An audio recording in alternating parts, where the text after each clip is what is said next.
Hi guys, Sweet Nails here. I am going to show you how to make colored acrylics with mica or pigment. I believe it's basically the same thing. I think that mica you can actually use to color different things for your face or your body. For instance, like eyeshadow. You can make eyeshadow pots out of these, and lipsticks, soaps, that kind of thing. But other than that, I think they're basically both the same. So I have here Sunset Pink Mica. This is from the conservatory. I'll leave a link below to the website, okay? These are all the things that you're going to need to do this, okay? You need your mica or your pigment. You need paper towel and some acrylic liquid. A little jar to put your acrylic in. I use a cuticle pusher to scoop out the mica. Okay.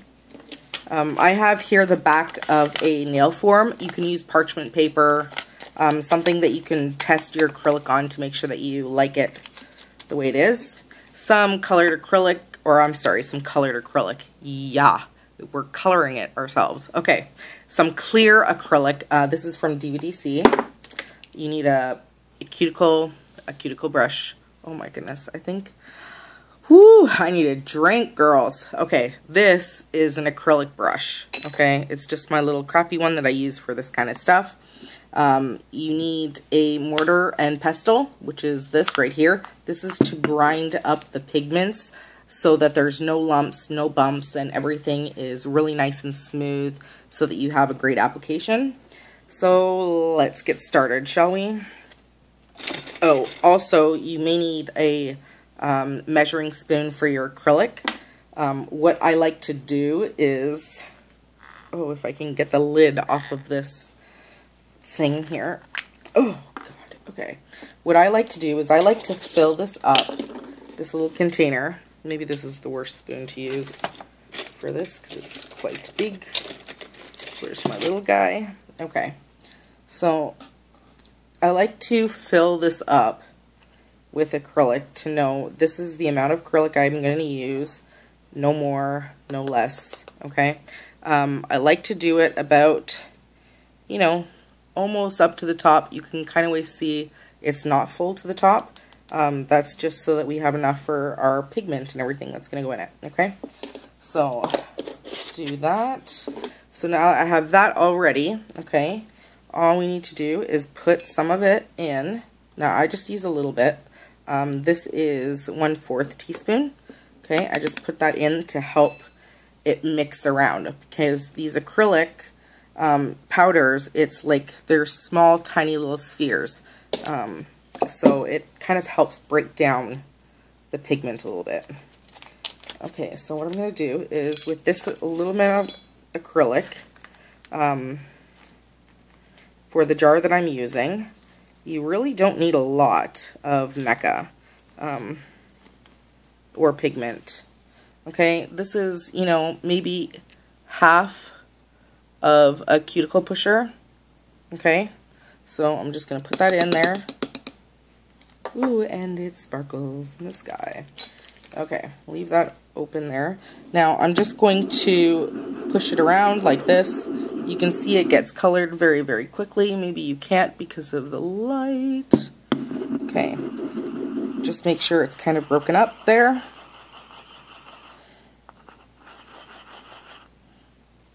Okay, I don't know if that's easy for you guys to see or not. It's kind of I think on the video it's kind of coming off a little bit white, but it is not. Okay. But this is what we have so far, okay? Just a little bit. I think I'm gonna add a little bit more, maybe the other half of that cuticle pusher. So use a full one, because I'm using about half, that second half of that cuticle pusher. Just because I want this acrylic to really have the good color in it. Basically, this is all you have to do. This is kind of a process, guys. You know, you're not going to finish this in 2 minutes. If you do, you're just not going to have a good quality because it's not going to be all broken up. I find that some mechas and some pigments are better than others, and that they break down faster, and some of them just kind of clump together until you really go at it. Okay, so what I'm going to do is I'm going to put another scoop in here of that acrylic, and I'm going to mix it again.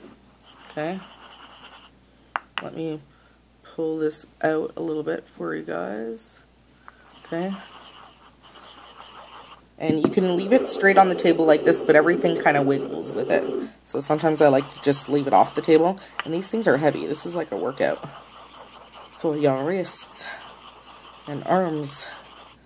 Okay, so I think we're pretty mixed there.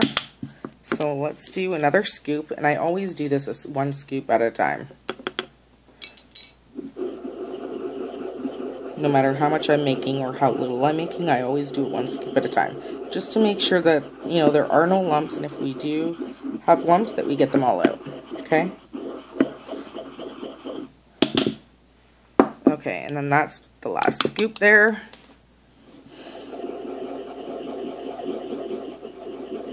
Still with me, guys? Okay, so here we go. This is basically it. Oh, that light is killing me. It's not good. Okay, it's showing up white, but it is actually not. Okay, let me get into some monomer. And don't mind, you know, the ugly kind of color of this monomer, because I have used this just for my nail art and stuff. I don't use that on clients or anything. Okay, so this is the color that we have. If you can see it good. It is a really, really pretty color. I think I'm happy with it, actually. Yeah, I think I'm happy with this. I don't think I'm going to add any more, which is rare. I usually do, you know, 3 or 4 little balls until I get the color that I want, but because I'm just using the 1 color, it came out pretty good. So that is my colored acrylic. All you have to do now is take it from here. Let me put the lid on this here. Take it from there and put it into your jar, and you're done. It is really not that hard to make this, and you know, I would suggest definitely trying it at least once, because colored acrylics are expensive depending on the brand that you buy. And this is so much cheaper because you can get samples of pigments for $1. So, and then use your own acrylic that you like. There we go. This is 1 pot of Sunset Pink. So I'm happy with it. I will usually go and make a little nail something or other. Not a nail something or other. Just a little like swatch here on the top, just to show in my drawer that this is the acrylic that I did, and this is what the color looks like, so I can fish it out fast. And I usually do a, oh goodness, where are my swatches? Here we are. Oh. I will usually do one of these. Okay, these are all of the different acrylic colors that I've made using exactly the method that I showed you. Some of these ones have glitter in them, which you can always do, or mica even, to give it like a different kind of effect. But yeah, it's so much cheaper doing it this way. I definitely say give it a try. It's really hard to mess up. Really hard to mess up, because this is like, it's a very easy process as long as you have these tools. So give it a go and tell me what you think. Thanks guys for watching. Until next time, peace out.